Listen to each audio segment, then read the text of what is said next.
Est-ce qu'on peut commencer l'enregistrement? C'est parfait. Je voudrais nous souhaiter à tous la présence dans la bienvenue, je vais dire, dans la présence du roi des rois. Donc, aujourd'hui, nous poursuivons notre formation sur la fin des temps et nous bénissons le Seigneur pour tout ce qu'il fait. Il est fidèle à ses promesses. Avant de commencer toute chose, je voudrais tout d'abord que nous puissions remercier le Seigneur pour sa grâce, pour sa bonté, pour sa fidélité. Je voudrais que tu puisses lui dire merci pour tout ce qu'il fait pour toi, pour tout ce qu'il fait pour ta famille. Je voudrais que tu lui dises merci pour la force, pour le souffle de vie qu'il t'accorde. Oui, c'est un bienfait de l'Éternel. Dis-lui merci pour la protection qu'il t'accorde tous les jours. La Bible dit que celui qui veille sur nous ne donne le sommeil. Est-ce que tu peux dire merci au Seigneur? Parce que 24 heures sur 24, il veille sur toi, il veille sur ta famille, il veille sur tes enfants, il veille sur tout ce que tu as. La Bible dit que l'ange de l'Éternel campe autour de celui qui le craint et l'arrache du danger. Ça veut dire constamment, l'ange de l'Éternel campe autour de nous. Constamment, l'ange de l'Éternel est avec nous afin de nous garder, afin de nous protéger, afin de nous préserver de tout incident et de tout accident. Est-ce que tu peux dire merci au Seigneur pour la protection divine qu'il t'accorde? Dis-lui merci parce que c'est lui qui pourvoit à tes besoins. C'est lui qui pardonne tes péchés. C'est lui qui guérit toutes tes maladies. Est-ce que tu peux lui dire merci? Seigneur, merci parce que c'est toi qui pardonne mes péchés. C'est toi qui guéris toutes mes maladies. Est-ce que tu peux lui dire merci? Merci, merci. Oui, parce qu'il est le Dieu pourvoyeur. Il prend soin de toi. Il prend soin de tes enfants. Il prend soin de ta famille. Dis merci au Seigneur pour tous ses bienfaits, bien-aimés. Oh, gloire à toi, Seigneur, qui est comme toi. Nous te disons merci ce soir. Seigneur, pour toutes tes merveilles. Nous te disons merci, Seigneur, pour tout ce que tu fais. En réalité, Seigneur, personne d'autre ne peut le faire. Qui est semblable à toi, sois béni, sois honoré. Au nom puissant de Jésus. Bien-aimé, je voudrais ce soir que tu demandes à l'Éternel Dieu de te pardonner. N'oublions pas, la Bible déclare tous ont péché et sont privés de la gloire de Dieu. Je voudrais que tu reconnaisses avoir péché contre l'Éternel et je voudrais également que tu demandes au Seigneur sincèrement de te pardonner. Oui, il a dit, venez et plaidez. Il dit que si nos péchés sont plus noirs que le cramoisi, alors il va les laver de telle en sorte qu'ils deviennent blancs comme de la neige. Dis au Seigneur, j'ai péché contre toi, j'ai fait ci, j'ai fait ça, je te demande de me pardonner. Est-ce que tu peux parler au Seigneur ce soir? Oui, parle au Seigneur bien-aimé. Parle au Seigneur. La Bible déclare, c'est lui qui pardonne tous nos péchés. Oui, il pardonne tous nos péchés. Et la Bible déclare que si nous demandons avec foi le pardon de nos péchés, il est juste, il est fidèle, que le Seigneur, l'Éternel Dieu nous pardonne. Oui, bien-aimé, comme tu demandes avec foi, reçois dans le pardon au nom puissant de Jésus. Je voudrais ce soir, bien-aimé, que tu demandes au Saint-Esprit de prendre le contrôle de ce moment. Nous ne pouvons rien faire sans lui. Oui, sans le Saint-Esprit, bien-aimé, nous sommes perdus. C'est tous ceux qui sont conduits par le Saint-Esprit qui sont appelés les véritables enfants de Dieu. Nous avons besoin de la direction du Saint-Esprit ce soir.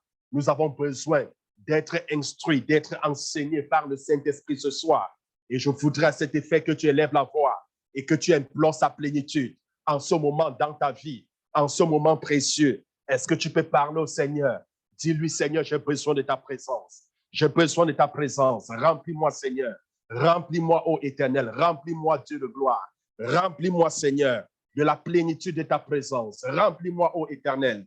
Est-ce que tu peux parler au Seigneur, bien-aimé? Parle au Seigneur.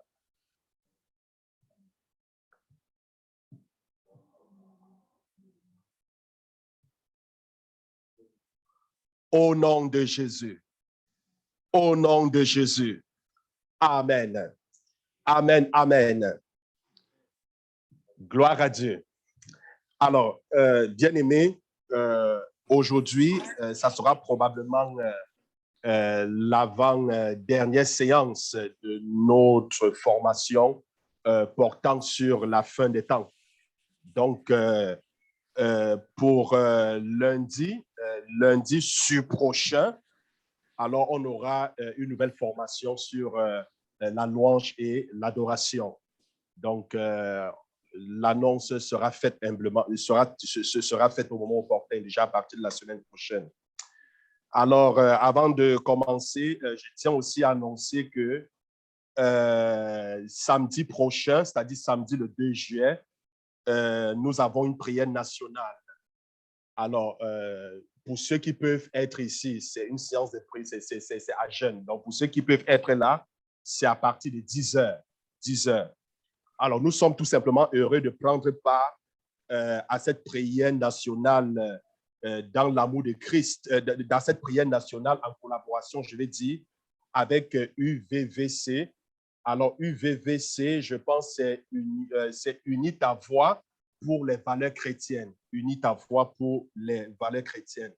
Donc, nous nous rassemblons en fait sous le thème « Unissons-nous dans l'amour de Christ et levons-nous pour un grand réveil spirituel au Québec ». Alors, il nous fera plaisir lors de cette journée de prier par rapport aux enjeux concernant les valeurs chrétiennes dans notre société. On va prier pour le gouvernement, on va prier pour l'Église, comme nous avons l'habitude de prier. On va prier pour les autorités, etc. Et je tiens aussi à rappeler que notre prière de mobilisation qui se tenait, en fait, qui se tient le dernier samedi du mois poursuit. Bon, parce que certains se sont posé la question, comme on a arrêté avec la pandémie, les choses, les confinements, toutes ces mesures barrières ont été enlevées. Est-ce qu'on arrête avec la prière? Non, non. La prière ne concerne pas seulement la pandémie, parce que s'il faut parler de la pandémie, il y a encore des cas de contamination. Donc, la pandémie n'est pas terminée, même si on a levé les mesures barrières. Donc, nous continuons à prier, pas seulement pour la pandémie, comme nous avons l'habitude de le faire. Nous prions pour nos familles, nous prions pour le salut des membres de nos familles, nous prions pour le salut du monde, nous prions pour l'Église, nous prions pour les autorités, nous prions pour la nation, nous prions pour les nations. C'est très important. Donc, ce programme se poursuit. Amen. Alors, ce soir, je vais je veux parler du jugement. Vous savez, lorsqu'on parle de la fin des temps, vous savez que le jugement commence à l'Église. Amen. Donc, n'oublions pas et ne perdons pas de vue que lorsque nous allons quitter cette terre, vous vous rappelez, j'avais parlé des récompenses, hein, des récompenses qu'on obtiendra après la mort. Donc, il y aura aussi des jugements. Alors, si je prends ma Bible dans Matthieu, chapitre 6, verset 31 au verset 33. Matthieu, chapitre 6, verset 31 au verset 33. La Bible dit, ne vous inquiétez donc point et ne dites pas que mangerons-nous, que boirons-nous, de quoi serons-nous vêtus, car toutes ces choses, ce sont les païens qui les recherchent. Votre Père céleste sait que vous avez besoin. Cherchez premièrement le royaume et la justice de Dieu, et toutes ces choses vous seront données par-dessus. Donc, nous, les enfants de Dieu, ce que nous devons faire, c'est d'abord chercher le royaume. Le royaume, la justice de Dieu, et toute autre chose nous seront données par-dessus. Et souvent, quand nous nous lançons dans la poursuite des biens matériels, hein, très souvent, nous sommes emportés par la convoitise. Et je le disais encore une fois, que l'un des grands jugements que Dieu peut apporter à quelqu'un, c'est d'exaucer à sa prière. Est-ce que vous comprenez? C'est d'exaucer à sa prière, surtout quand l'intention de la prière n'est pas bonne.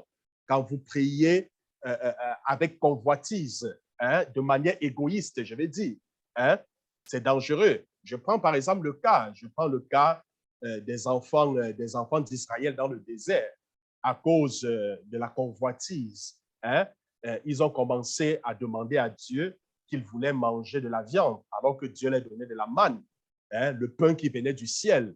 Avec cette nourriture, mais ils ne connaissaient pas la maladie, ils étaient en bonne santé, mais ils ont demandé à avoir de la viande. Et puis la Bible dit Dieu exauça leur prière. Mais cependant, la viande qu'ils ont mangée leur rendait malade. Il y a beaucoup qui sont morts. Est-ce que vous comprenez? Il y a beaucoup qui sont morts. Donc, nous, très souvent, ce qui est important, c'est de chercher d'abord quoi? Le royaume et la justice de Dieu. Et toute autre chose nous seront données par-dessus. Alors, nous savons que Dieu va récompenser les serviteurs fidèles. Il va récompenser les chrétiens, ceux-là qui sont demeurés fidèles. Dieu bénira ceux qui donnent leur vie pour Jésus afin de servir autrui. Il pourvoira aux besoins de ses serviteurs et il prendra soin d'eux. Il prendra soin des chrétiens qui sont restés, qui sont demeurés fermes. Mais Dieu ne nous a pas appelés pour aller là où il y a plus d'or ou plus d'argent. Il nous a appelés à aller où le Saint-Esprit nous conduit. Donc, ça sera peut-être, je suis un peu plus difficile, ça sera peut-être comme l'appel de Jérémie, ça sera peut-être comme d'autres appels. Donc, bien aimé, ce que je voudrais qu'on comprenne, c'est que Dieu bénit ceux-là qui font effectivement sa volonté, qui vont où Dieu veut qu'ils aillent, ceux-là qui accomplissent véritablement la fonction, la mission pour laquelle Dieu les a appelés. Je ne voudrais pas revenir sur les récompenses parce que nous avions eu un chapitre portant sur les récompenses. Mais ce soir, je voudrais parler, n'est-ce pas, du jugement pour l'infidélité. Je voudrais parler du jugement pour les chrétiens, pour ceux-là qui ne sont pas fidèles, pour ceux-là qui ne sont pas intègres avec le Seigneur. La Bible dit dans Matthieu chapitre 7, le verset 21 au verset 23. Matthieu chapitre 7, verset 21 au verset 23. Ceux qui me disent Seigneur, Seigneur, n'entreront pas tous dans le royaume des cieux, mais celui-là seul qui fait la volonté de mon Père qui est dans les cieux. Alors, plusieurs me diront en ce jour-là, Seigneur, Seigneur, n'avons-nous pas prophétisé par ton nom? N'avons-nous pas chassé des démons par ton nom?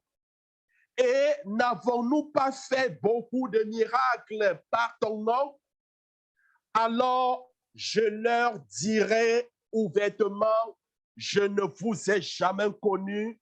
Retirez-vous de moi, vous qui commettez l'iniquité. Bien-aimés, la Bible nous fait comprendre, ce ne sont pas ceux qui disent Seigneur, ceux qui tiennent la Bible, ceux qui chantent, ceux qui chassent les démons. Ce ne sont pas ceux qui passent le temps à prophétiser. Amen.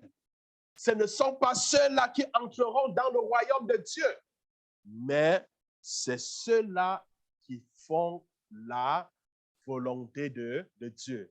Alors, beaucoup diront en ce jour, Seigneur, nous avons fait ceci en ton nom. Nous avons fait cela en ton nom. Mais Jésus dira, retirez-vous, je ne vous connais pas. Votre récompense dans le ciel est fondée sur ce que vous avez fait pour Christ sur la terre et la manière dont vous l'avez fait. Donc, je parle de vos intentions. Amen. C'est sur ça que vous serez récompensés. Alors, se servir, par exemple, de la puissance de Christ pour guérir, pour chasser des démons et pour prophétiser, pendant que nous vivons dans l'iniquité, aimant l'argent, la louange des hommes, apportera plutôt le jugement divin de Dieu contre nous. Est-ce que quelqu'un me comprend ce soir? Alors, quel est ce jugement? Quel est le jugement que le Seigneur va apporter à ceux-là, par exemple, qui se servent de ses dons, qui se servent de sa grâce pour parvenir à les soins, qui vivent dans le péché, mais qui sont à l'église? Amen. Quel est le jugement de Dieu?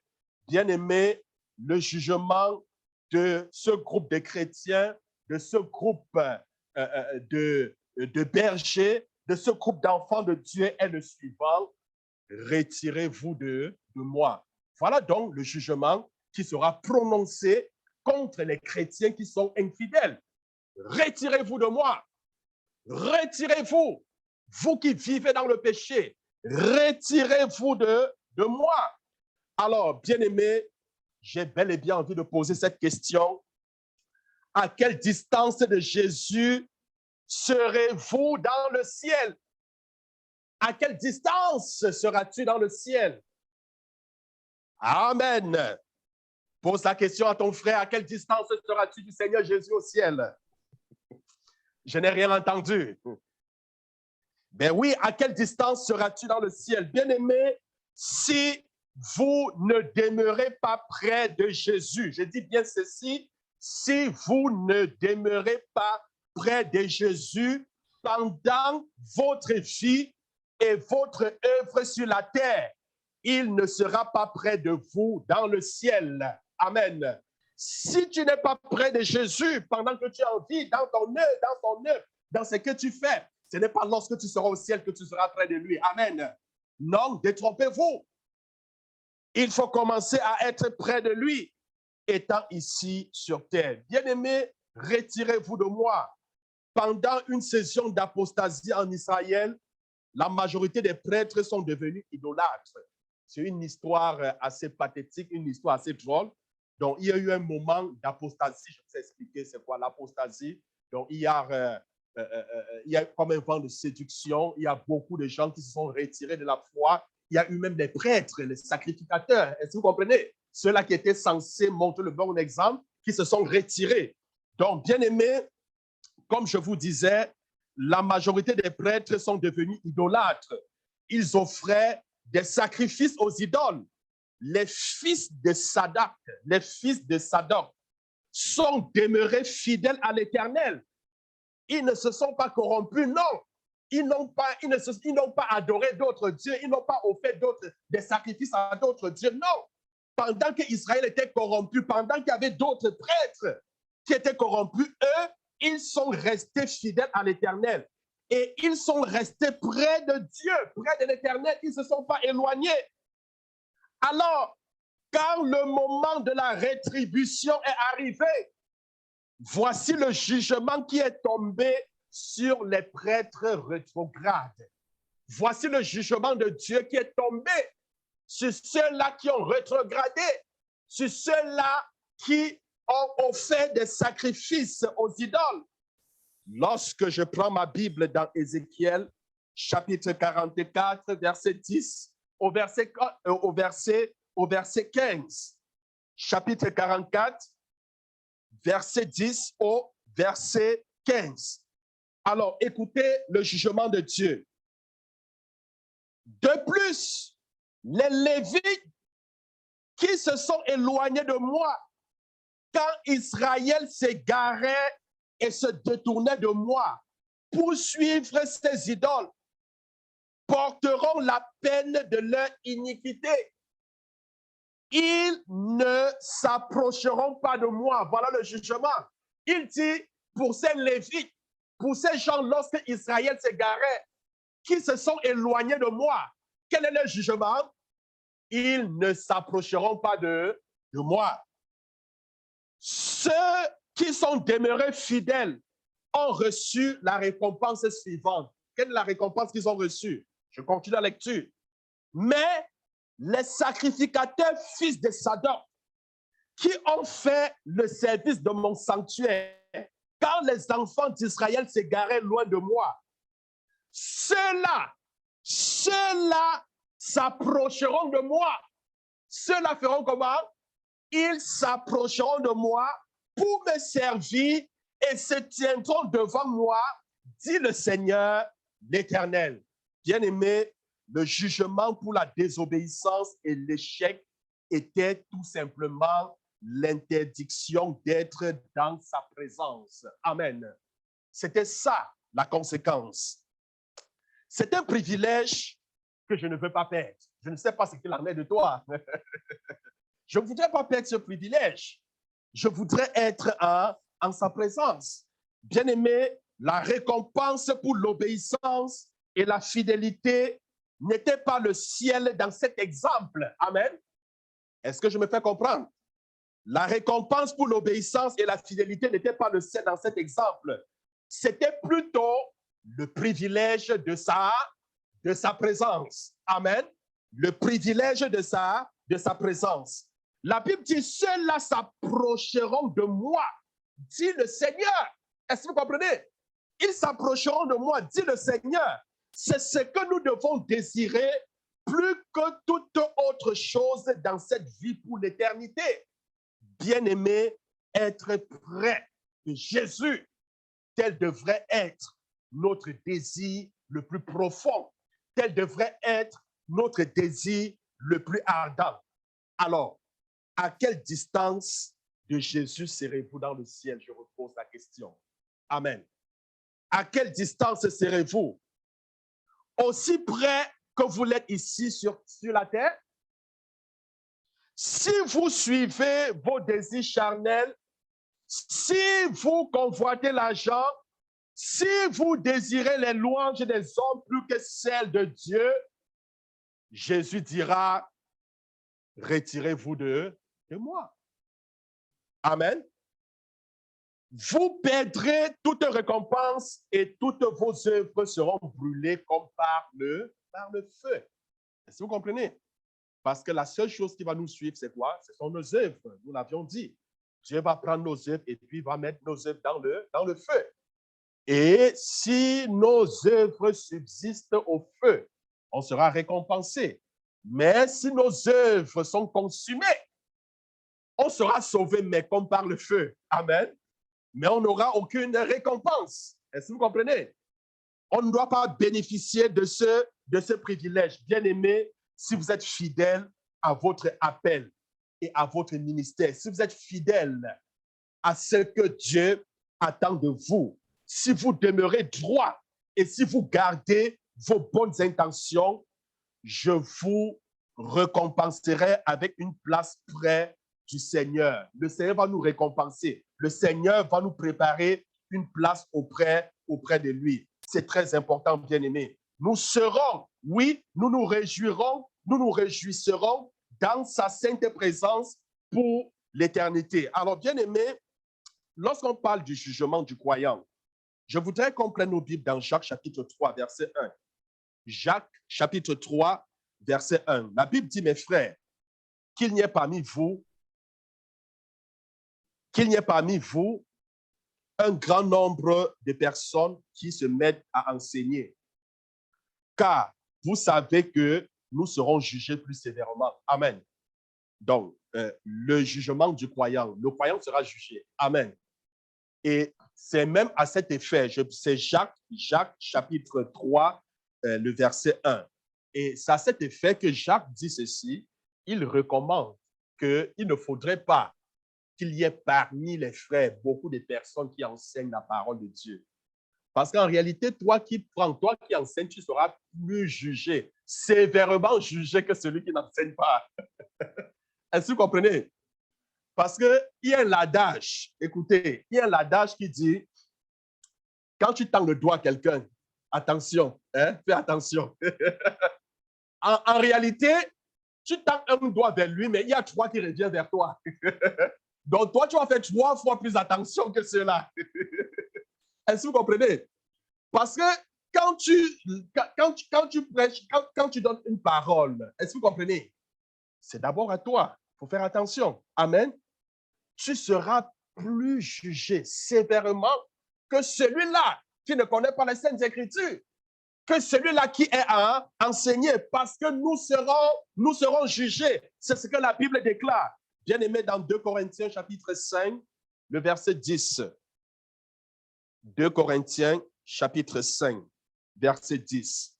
La Bible dit, car il faut tous comparaître devant le tribunal de Christ, afin que chacun reçoive selon le bien ou le mal qu'il aura fait étant dans son corps. La Bible nous fait comprendre, nous allons tous comparaître devant le tribunal de Christ.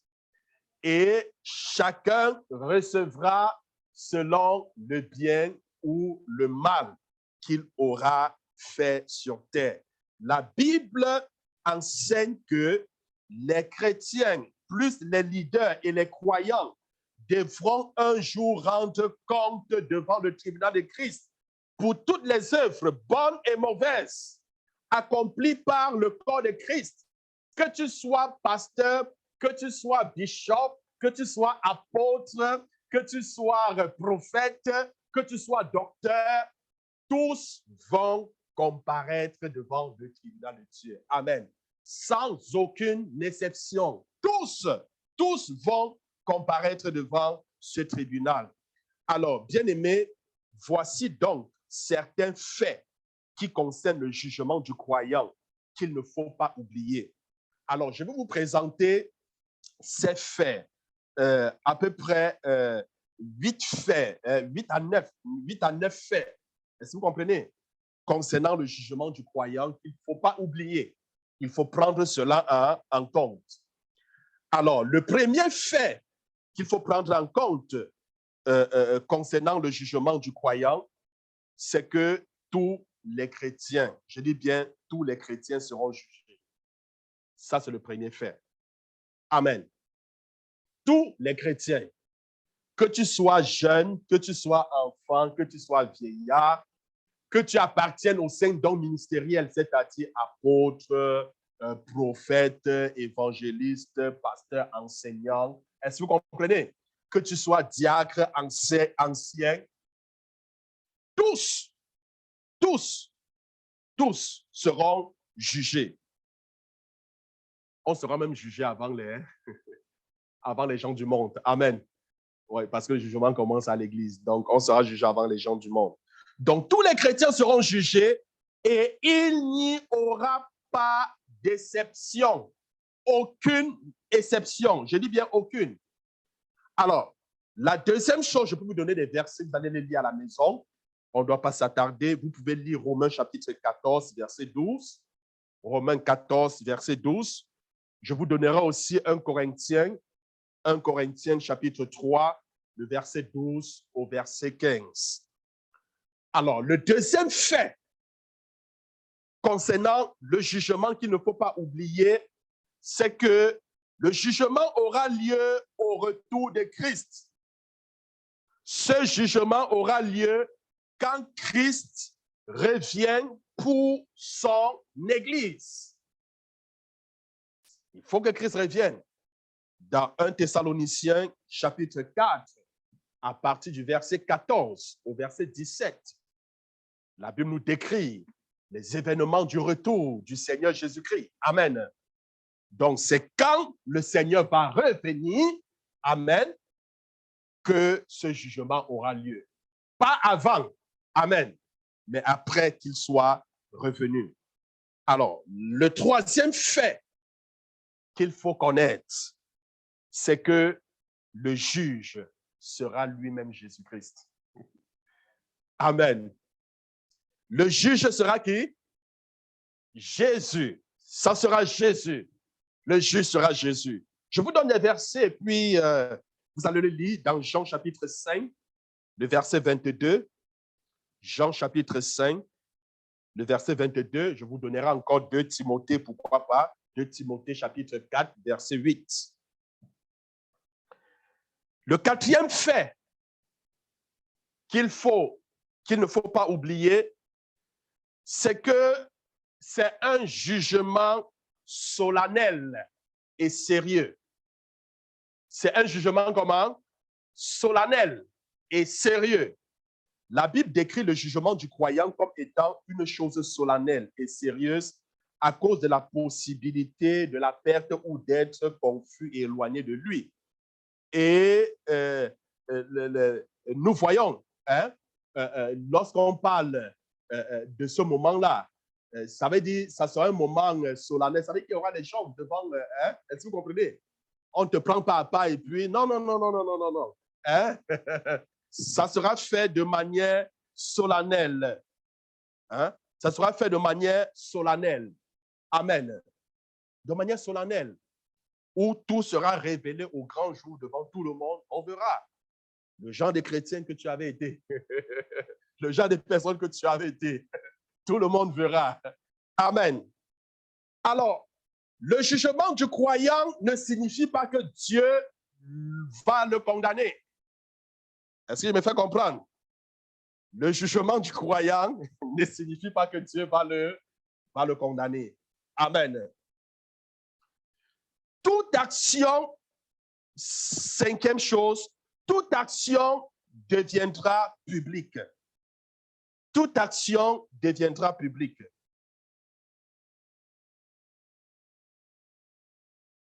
Je dirais que toute chose sera manifestée. Le mot grec, en fait, phanero, trouvé dans 2 Corinthiens, chapitre 5, le verset 10, 2 Corinthiens, chapitre 5, le verset 10, signifie une manifestation publique. Une manifestation publique. Voici les choses que Dieu examinera et révélera devant tout le monde. Amen.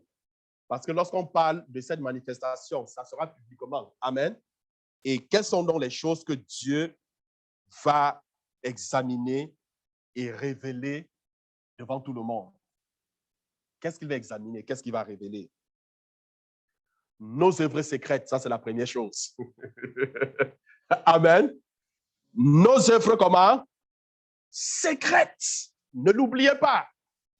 Tout ce que nous faisons secrètement, ce jour-là sera exposé publiquement à la vue de tout le monde. Est-ce que vous comprenez? Tout le monde, c'est un peu, ça sera comme, mais écoutez, comme dans un cinéma, hein? C'est-à-dire tout le monde est assis, tout le monde voit. Amen. On voit tout ce que tu as fait, c'est-à-dire étant seul, dans le noir, dans l'obscurité. Tu disais, personne ne me voit pas, le pasteur ne me voit pas, les anciens ne me voient pas, ma soeur en Christ ne me voit pas, mon père ne me voit pas, ma mère ne me voit pas, ma cousine ne me voit pas. Mais tu ignorais que la caméra de Dieu te filmait. Et ce jour, on va te larguer ça en face, tu vas voir. Tu auras ça en face, comme on dit. Tu auras ça en face. Donc, nos œuvres secrètes seront examinées et révélées devant tout le monde. Je vous donne des passages. Romains chapitre 2, le verset 16. La deuxième chose qui sera examinée et révélée secrètement, c'est notre caractère. Amen. Notre caractère. Notre caractère. Notre caractère sera révélé. Notre caractère sera examiné et révélé secrètement. Mais quand la Bible dit, ce ne sont pas ceux qui disent Seigneur, Seigneur, qui entreront dans le royaume de Dieu, mais c'est ceux-là qui font sa volonté. Hein? Donc, le verbe faire ici révèle déjà quoi? Ça révèle le caractère. Amen. Ça révèle le caractère. Romains chapitre 2, verset 5 au verset 11.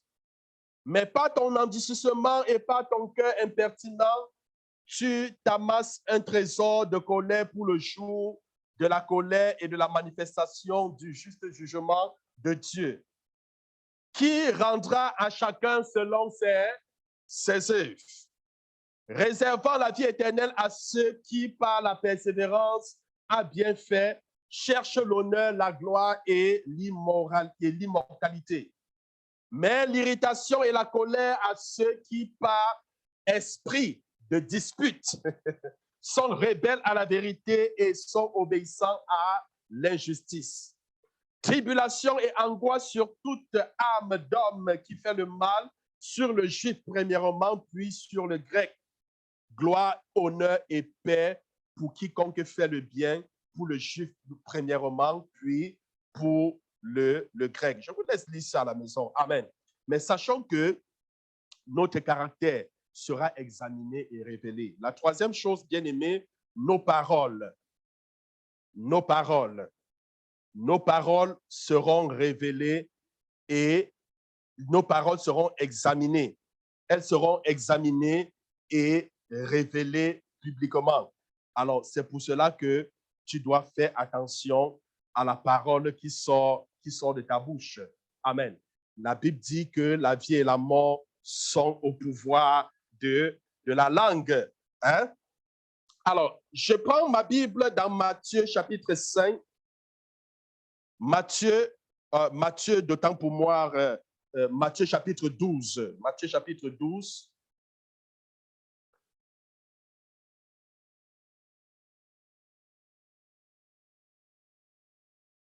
Matthieu chapitre 12, verset 36 et le verset 37. Matthieu 12, verset 36 et verset 37 de temps pour moi. Je vous le dis, au jour du jugement, les hommes rendront compte de toute parole vaine qu'ils auront proférée.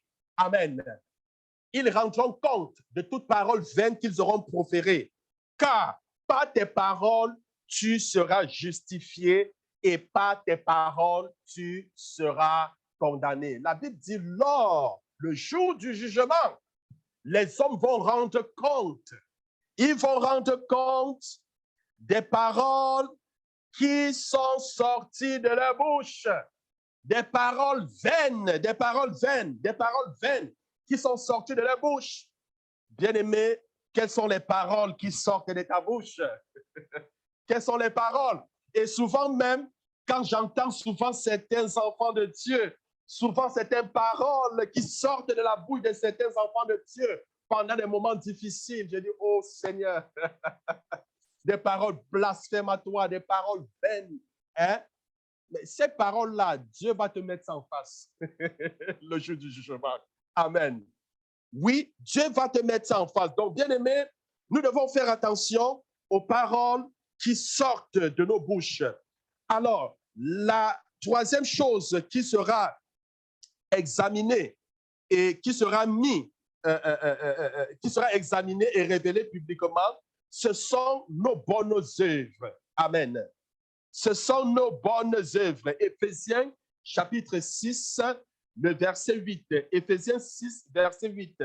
Sachant que chacun, soit esclave, soit libre, recevra du Seigneur selon ce qu'il aura fait de bien. Amen. Donc, que tu sois esclave, quel que soit ce que tu es, chacun va recevoir selon le bien qu'il aura accompli, n'est-ce pas, dans le Seigneur. Alors, bien-aimé, la prochaine chose qui sera examinée et révélée, ce sont nos attitudes. Amen. Ce sont nos attitudes. On ne s'attendait pas à ça, hein? Que même ton attitude soit examinée et révélée publiquement. Matthieu chapitre 5, le verset 22. Matthieu chapitre 5, le verset 22. Mais moi, je vous dis que quiconque se met en colère contre son frère mérite d'être puni par les juges. Amen. Que celui qui dira à son frère Raka mérite d'être puni par le Sanhédrin. Et que celui qui lui dira insensé mérite d'être puni par le feu de la Guéhenne. Amen. Donc souvent, faites un peu attention à ce que nous disons aux autres. Amen.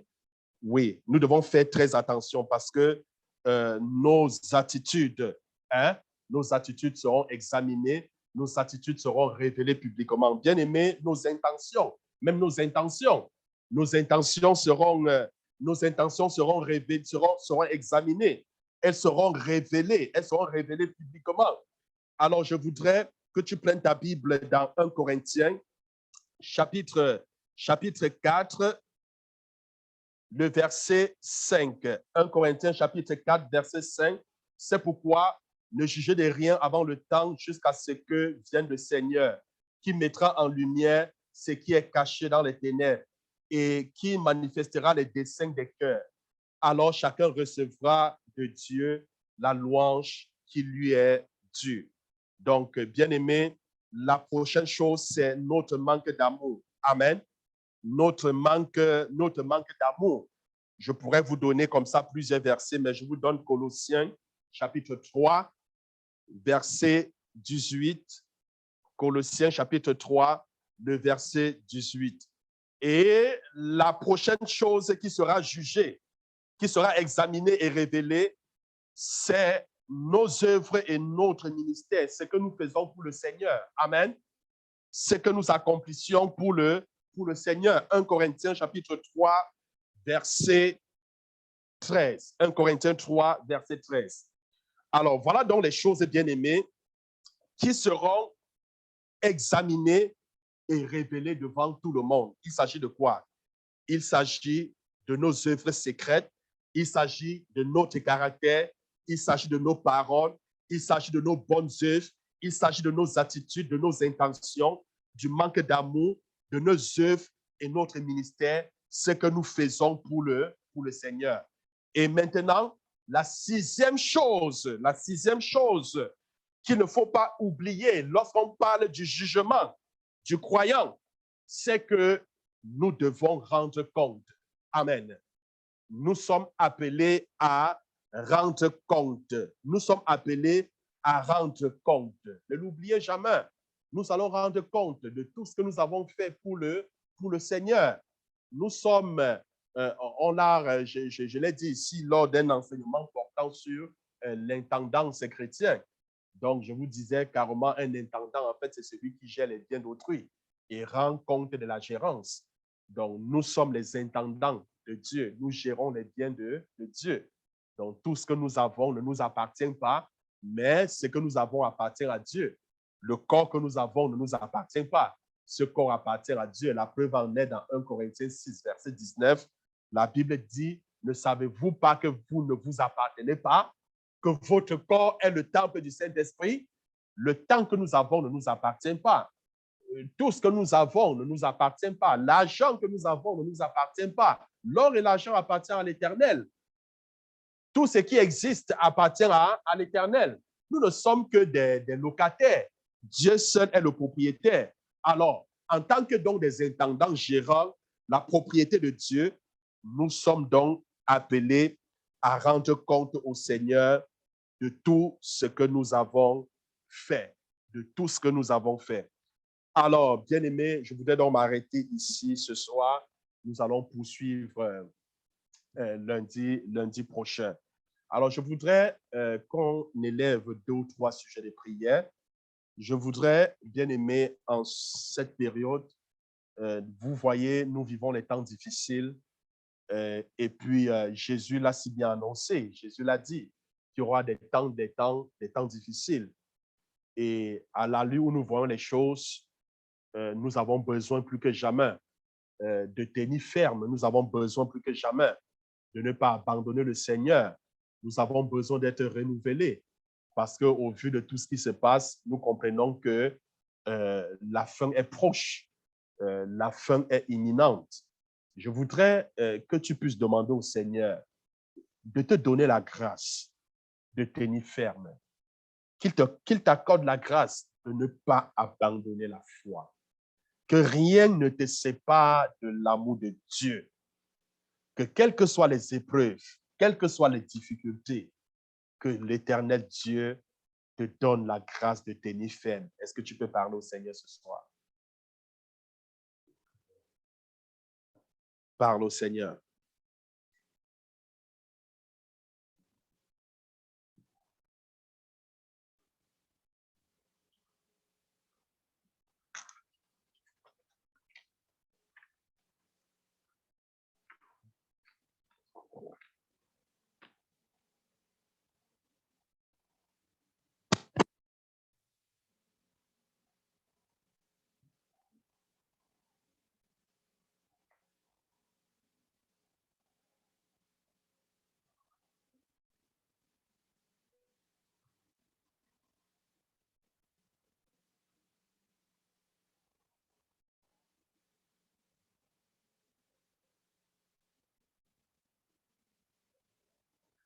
Demande au Seigneur de t'accorder la grâce d'être un chrétien fidèle, d'être fidèle,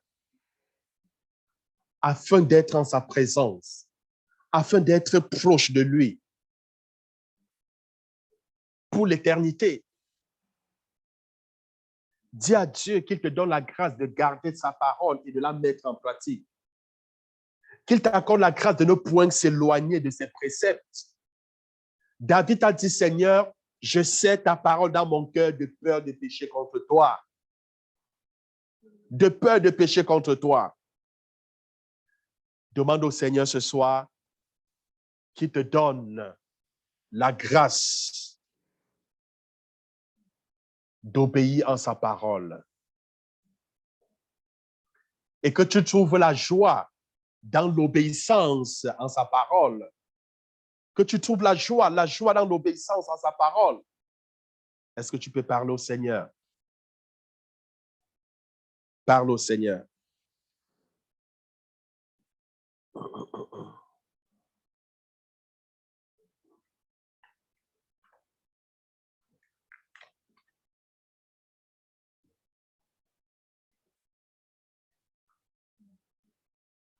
Le Seigneur a dit, ce ne sont pas ceux qui disent Seigneur, Seigneur, qui entreront dans mon royaume, mais c'est ceux qui font ma volonté.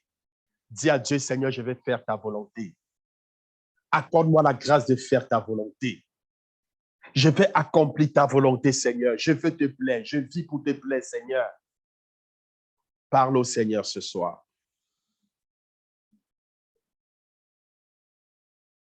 Demande au Seigneur qu'il t'accorde la grâce de traiter durement ton corps, de peur d'être rejeté.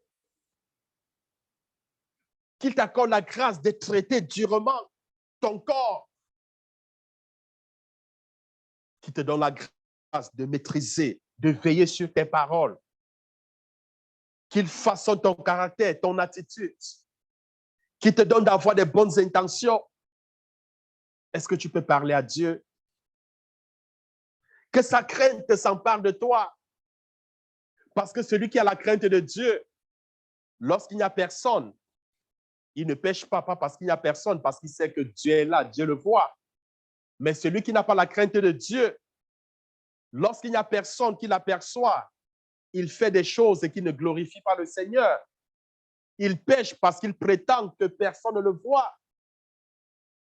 Il oublie que nos œuvres secrètes seront examinées et révélées au grand public. Oui. Dis à Dieu, Seigneur, je voudrais avoir ta crainte. Prions pour la crainte de Dieu dans nos vies. Prions pour la crainte de Dieu à l'église. Prions pour la crainte de Dieu dans nos familles, dans la vie de nos enfants. Prions pour la crainte de Dieu. La Bible dit la crainte de Dieu est le commencement de toute sagesse. Bien-aimé, parle au Seigneur. Parle au Seigneur.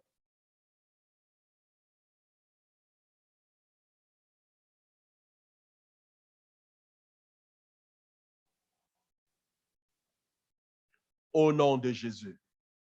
Amen. Alors, bien-aimé, avant qu'on se sépare, à quelle distance seras-tu du Seigneur? Amen. Vous savez,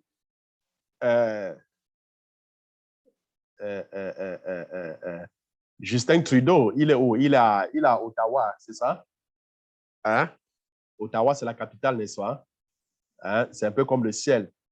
C'est la capitale du Canada. Mais ce ne sont pas tous ceux qui sont à Ottawa qui sont près de Trudeau. Amen. Hein?